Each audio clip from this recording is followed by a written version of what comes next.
नमस्ते, मेरा नाम दीपक है। आप सभी का स्वागत है आईटीटी न्यूज़ में। आप सभी को जैसा कि मालूम है कि हम पूरे विधानसभा क्षेत्र में पहुंच रहे हैं। बिहार में चुनाव है और इस चुनाव यात्रा में लगातार हम हर एक जगह की कवरेज दिखा रहे हैं। आम लोगों की बात हो या नेतागणों की बात हो, हम लगातार सभी चीज़ों को आप सभी तक पहुँचा रहे हैं। सबसे पहले हम आपको बता दें कि आज हम गोपालगंज में मौजूद हैं। गोपालगंज विधानसभा क्षेत्र से ही आपको बता दें पूर्व MLA रियाजुल हक उर्फ राजू जी हमारे साथ मौजूद हैं। आज बहुत सी ऐसी बातें हैं जो कि आपका कमेंट था, आपका सवाल था, और कुछ सवाल जो विपक्षी पार्टियां का है वो भी हम पूछेंगे। सबसे पहले आपका स्वागत है हमारे चैनल। आपका भी स्वागत। सबसे पहले हमारा एक ही सवाल आपसे रहेगा कि इस बार का जो चुनाव है वो कितना ज़्यादा आपको लगता है कि टाइट होने वाला है? चुनाव होता है, हर साल की तरह इस साल भी चुनाव होता है। इस साल मुद्दा ज़्यादा है क्योंकि ये चुनाव लॉकडाउन में होगा। ये चुनाव एक बहुत बड़ी देश में या पूरे वर्ल्ड में महामारी है, उस बीच चुनाव होगा। ये चुनाव गरीब जो बाहरी मजदूर पलायन करके फिर बिहार में आए हैं, उस समय चुनाव होगा। इस चुनाव का थोड़ा मीनिंग अलग होगा। इस चुनाव का मीनिंग बिल्कुल अलग होगा। अच्छा, एक बात, आपकी विपक्षी पार्टियां आपके नेतागणों पे एक सवाल उठाते रहती है हमेशा से कि उनका छवि जो है बिल्कुल गलत है। आप इसको किस तरीके से डील करना चाहेंगे? किस तरीके से अपनी विपक्षी पार्टियों को समझाना चाहेंगे? किस बात का छवि, इस बात बताइए ना। कौन सबसे मतलब इस बात को लेकर रहती है, आज भी लूट हत्याएं रुकी नहीं है, आज भी लूट हत्याएं हो रही हैं, लेकिन उसके बाद में भी आपके पार्टी पे ये बार बार आरोप लगता है कि जंगल राज था। लेकिन आज इस समय जो लूट हत्याएं हो रही हैं, आपको नहीं लगता कि ये महाजंगल राज है? बिल्कुल। ये तो खिताब मिला भी शायद कोर्ट से था या कौन दिया था महाजंगल राज का। और इसमें तो बेलगाम अपराधी हैं, बेलगाम जो है घुसखोरी है। अभी आपके सामने हम देखें कि जनप्रतिनिधि सरपंच बैठे थे, वो भी जाति के कुर्मी ही थे, नीतीश जी के सौ जाति थे, और दरोगा का अपना रोना रो रहे थे। अब देखे होंगे। इसलिए इस राज्य में कानून नाम का कोई चीज़ नहीं है। भ्रष्टाचार सीमा पर है। अफसर नीचे से ऊपर ले जो है बेलगाम है और जो है घुसखोरी चरम पर है। इसलिए सरकार को जानता है। ये सरकार जो है वो कितना विकास की है आपके सरकार के बाद में? ग्रोथ पहले से और आज का ग्रोथ जो मैच कर रहे हैं। तो पहले ज़माना कहाँ था, आज ज़माना कहाँ गया? बिल्कुल ये बात। पहले आपको जो है लालटेन की रोशनी में हम पढ़ाई करते थे। हम अपने युग में लालटेन की रोशनी में पढ़ाई किए हैं। बिजली था ही नहीं, उत्पादन ही नहीं था। जैसे जैसे विकास हुआ, जैसे जैसे हमारा हिंदुस्तान विकास की तरफ गया, विकसित हुआ, उसके हिसाब से विकसित हुआ। पहले भी लालू राज में भी जो विकास हुआ है उसका मिसाल है। विकास हुआ है लेकिन इनको दिखता नहीं है। विकास हुआ गरीबों का, विकास हुआ मजलूमों का, विकास हुआ कमज़ोर वर्गों का। उन्होंने बेजुबानों को जुबान दिया। जो दबे कुचले लोग थे उन लोगों को आगे लाया। जो है गंदे को बच्चों को नहलाना सिखलाया, बच्चों को पढ़ना सिखलाया। आप पटना में देखे होंगे कि चौक चौराहे पर आज भी दलितों की जो बस्तियां हैं, जो कॉलोनियों के नाम विभिन्न महापुरुषों के कॉलोनियों के नाम से किया गया है, वो किनका देन है? लालू यादव का देन है। ये रैन बसेरा जो रिक्शा वालों के लिए बना, वो लालू यादव ने बनवाया। लालू यादव बहुत ही पिछड़े तबका से आने वाले लोग हैं और पिछले पावदान पर रहने वाले लोगों को आगे बढ़ाने का काम किया है, जो लोग आज भी समझते हैं। नया जमाना पीढ़ी भी समझ रहा है, लेकिन धीरे धीरे समझ जाएगा, वो भी समझ जाएगा। बिल्कुल, नया जो पीढ़ी है वो धीरे धीरे समझ रहे हैं। मुख्यमंत्री का चेहरा इस बार आप किसको लगाना चाहते हैं? मुख्यमंत्री का चेहरा कौन बनेगा आपके पार्टी की ओर से, आरजेडी की ओर से? तो खुलेआम में टक्कर ही रोज हो रहा है। तेजस्वी यादव होंगे। ये श्योर है कि तेजस्वी मतलब CM की कुर्सी संभालेंगे? बिल्कुल बिल्कुल। आप देखे होंगे विपक्ष का रोल आपको, जो जब से बिहार आज़ाद हुआ ऐसा विपक्ष का रोल किसी नेता में नहीं देखा होगा। जो बाखूबी तेजस्वी यादव ने विपक्ष का रोल निभाया है, विपक्ष का जो कर्तव्य बनता है उन्होंने उजागर किया, दिखाया है कि विपक्ष का यही कर्तव्य है। तो जब विपक्ष का रोल अदा किए हैं तो CM का भी रोल अदा कर सकते हैं। आरजेडी जेडीयू के साथ जब गठबंधन की, वो जो पॉइंट था, वो जो समय था, उस समय को आप किस तरीके से बताना चाहेंगे? वो गलत था या नहीं होना चाहिए था? किस तरीके, क्योंकि पार्टी ज़्यादा दिन तक चल नहीं पाई। आप सुने हुए हमारे नेता भी ने कई बार बताया है जी कि नीतीश जी खुद चल के लालू जी के पास गए थे। वो तो सबको नहीं। तो चल के गए थे और वक्त का निराकत था। इनको लगा लालू जी को लगा कि नीतीश जी सुधर गए हैं, नीतीश जी फिर जो है हमारे साथ रहने के, चूँकि 90 के दशक में भी साथ वो लोग थे, इसलिए वो सोचे कि नहीं चलिए ये अपने गलती के एहसास कर रहे हैं तो हम एक साथ आए। उनको अगर जहन में ये होता कि आदमी हमारे वोट से जीत करके और पिछला दरवाजा चोरी से फिर भाजपा की सरकार बनवा देगा तो कतई गठबंधन नहीं होता। लेकिन ये भूल थी, ये भूल को अब दोबारा भूल नहीं किया जा सकता है।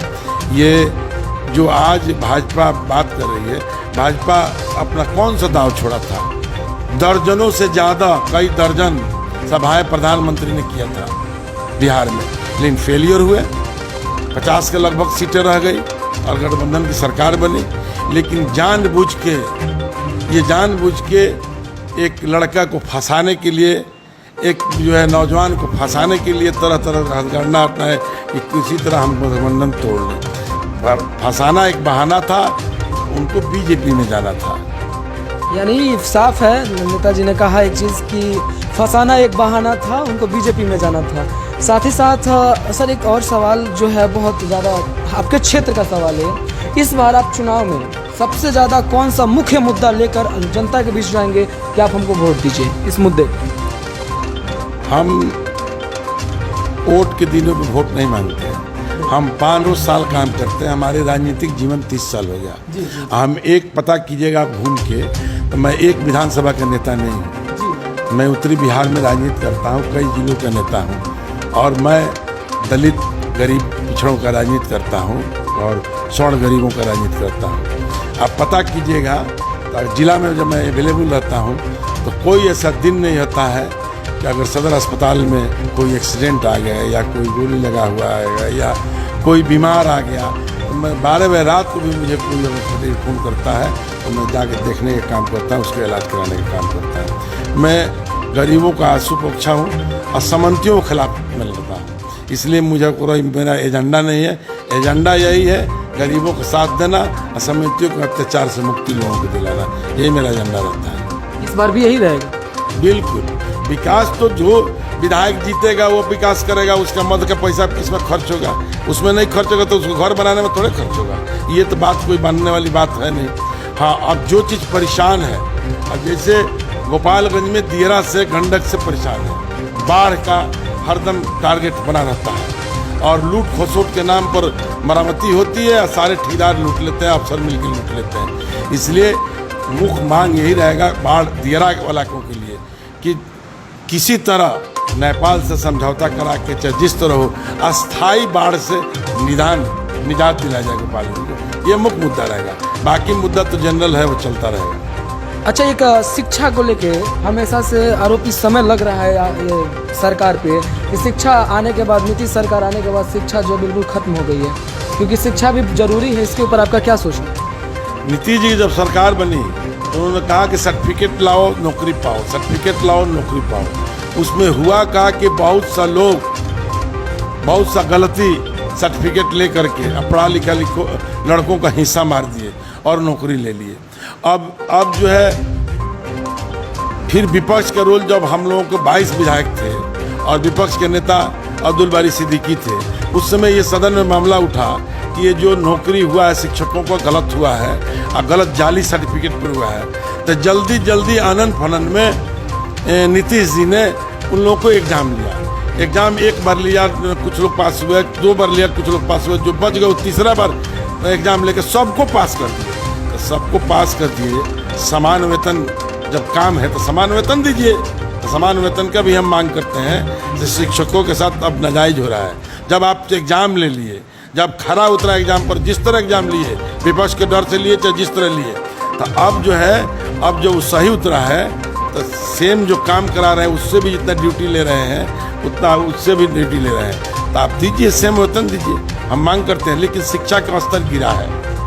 अगर शिक्षा का स्तर नहीं गिरता तो इतने प्राइवेट स्कूलें नहीं खुलती। पेट्रोल और डीजल का रेट बढ़ने के बाद में आपके मुख्य नेता तेजस्वी यादव, नहीं ये लोग तमाम बड़े बड़े नेता जो हैं आपके जो पार्टी के, वो लोग साइकिल उठा लिए हैं कि अब हम साइकिल से चलेंगे, क्योंकि सरकार ने पेट्रोल का दाम बढ़ा दिया, अब हमको नहीं चढ़ना है मोटरसाइकिल और कार पे। आपका क्या सोचना? एक पुराना कल वीडियो हम देखे, वायरल हो रहा था रविशंकर जी का, जब कांग्रेस के राज में मामूली वृद्धि हुई थी पेट्रोल डीजल पे, तो रविशंकर जी से लेके जितने लोग थे सारे लोग साइकिल उठा लिए थे। तो हमारे नेता उठा लिए तो क्या गलत किए? हमारे नेता ही नहीं उठाए, बल्कि बीजेपी के जमाने में कांग्रेस का विरोध करने के लिए झूठे सिर्फ नेता दिखावटी साइकिल उठाकर फोटो खिंचवाए, प्रचार किए। हमारे नेता ने तो आह्वान किए कि पंचायत स्तर पर भी राजद के कार्यकर्ता साइकिल से चले, बल्कि ठेला से आपको बैलगाड़ी तक निकाले, उसमें बैठ करके ट्रैक्टर रस्सी में बांध कर खींचे। हमारे ही जिला में हमारे ही नेतृत्व में हुआ, ट्रैक्टर जो है रस्सी में बांध कर खींचा गया, बैलगाड़ी था, साइकिल हम लोग चलाए। ये सरकार को जगाने के लिए कि सरकार सचेत हो जाओ। आज पहला बार है कि भारत में पेट्रोल से महंगा डीजल हो गया, ये पहला बार मौका है, इतिहास में पहला बार है। लेकिन शर्म नहीं आ रही है सत्ता में बैठे लोगों को, चाहे केंद्र हो चाहे स्टेट उसमें टैक्स लेता हो, शर्म नहीं इन लोगों को आ रही है। ये लोग बेशर्मी जैसा जवाब इसका दे रहे हैं। अब वही 5 रुपया 2 रुपया कांग्रेस के ज़माने में बढ़ता था, तो ये लोग थाली पीटते थे, तो रसोई लेके उतर जाते थे, गैस लेके उतर जाते थे। आज कुछ हल्ला हंगामा नहीं है। इसलिए झूठा फरेबों की सरकार है एनडीए, झूठ बोलने की खेती ये लोग किया है। ना 15 लाख रुपया आया, ना साला काला धन आया, ना सुधरा। देखिए चीन से देख रहे होंगे, चीन से लड़ाई ठनी है। आज हम पेपर में देख रहे हैं, मीडिया में, कि मोदी जी परसों आ गए तो चीन हटने के लिए तैयार हो गया, हट गया। क्या झूठा बात है। मीडिया भी झूठी है और वो भी झूठा है। पहले तो आप बोलते थे, मीडिया यही बोलती थी उन लोगों की भाषा की, चीन कब्जा किया ही नहीं है, चीन पीछे है। तो जब चीन कब्जा नहीं किया था तो आज कहाँ से पीछे हट गया? ये सवालिया निशान है। नहीं, सैटेलाइट द्वारा तो कुछ तस्वीरें आई थी जो कि साफ था कि चीन इलाके में घुसपैठ किया था। कई जगहों पे 3 जगहों शामिल थी जिनमें घुसपैट हुआ था। पेंगोंग झील भी जिसमें शामिल था। खैर, हम उस मुद्दे को छोड़ अपने क्षेत्र के मुद्दे पे आते हैं। इस बार आपकी पार्टी कितना मतों से यहाँ पे आपको विजयी बना सकती है? तो जनता ने बनाती है, पार्टी थोड़ा नहीं, जनता तो ठीक है, लेकिन पार्टी सिंबल देता है। नेता प्रचार करते हैं और पार्टी का विचार का लेकर के, उसका एजेंडा विचारों के लेके हम लोग जाते हैं जनता के बीच में कि हमारे पार्टी का, हमारे नेता के ये विचार है, हम सरकार बनाएंगे तो ये काम करेंगे, वो काम करें। बाकी तो जनता विचार करती है कि हम किसको वोट दें नहीं दें। हाँ, हम लोग लेके जाने वाले हैं बेरोजगारी को, हम लोग लेके जाने वाले हैं महंगाई को, हम लोग लेके जाने वाले हैं जो अभी गरीब मजदूर फंसे थे, जिसको प्रवासी लोग बोल रहे हैं, उस मुद्दे को लेके जाने वाले हैं। क्या राजू जी यहाँ आएंगे तो फैक्ट्रियाँ सामने आएंगी गोपालगंज में? बिल्कुल। नीतीश जी जब सीएम बनना था तो अगले बार आए थे तो मीरगंज का हमारा हथुआ चीनी मिल बंद है, तो उन्होंने कहा था कि मैं शपथ लूँगा, खुलवा दूंगा, लेकिन अभी तक नहीं खुलवाए। लेकिन हमारी सरकार आएगी, राजद की सरकार आएगी। राजद के सरकार ही ने, जब रेल मंत्री थे हमारे नेता लालू प्रसाद यादव, तो बिहार में 3 बड़े बड़े फैक्ट्रियाँ थी, चक्का फैक्ट्री से लेके इंजन फैक्ट्री से लेके सब उन्होंने खुलवाने का काम किया। और नीतीश जी और एनडीए के गवर्नमेंट मोदी जी आज तक बिहार में सुई का भी कारखाना खोलने का काम नहीं किया है। इसलिए सारे मजदूर पलायन कर रहे हैं। राजद की सरकार आएगी, ज़्यादा से ज़्यादा कंपनियां यहाँ खोली जाएगी ताकि यहाँ के मजदूर दूसरा जगह नहीं जाए और यही काम करने का काम करें। राजद कितना सीट लाएगा यहाँ पे इस बार? 200 सीट लाएगा लगभग। 200 सीट पक्का है? बिल्कुल, हम लोग यही टारगेट लेके चल रहे हैं। चलिए, तो हमारे साथ राजू जी जुड़े, बहुत सी बातें हुई आपके क्षेत्र का मुद्दा। अगर आपका सवाल हो तो आप कमेंट करके ज़रूर पूछें, क्योंकि हम पीछे फिर से एक बार आएंगे, फिर से तमाम आपका मुद्दा जो भी होगा उसको पूछेंगे। तो आप हमारे साथ कमेंट करिए। जुड़ने के लिए हमारे फेसबुक पेज को लाइक करिए, अगर यूट्यूब पे देख रहे हैं तो चैनल को सब्सक्राइब करना और बेल नोटिफिकेशन को ऑन करना बिल्कुल भी ना भूलें। जय हिंद, वंदे मातरम, भारत माता की जय।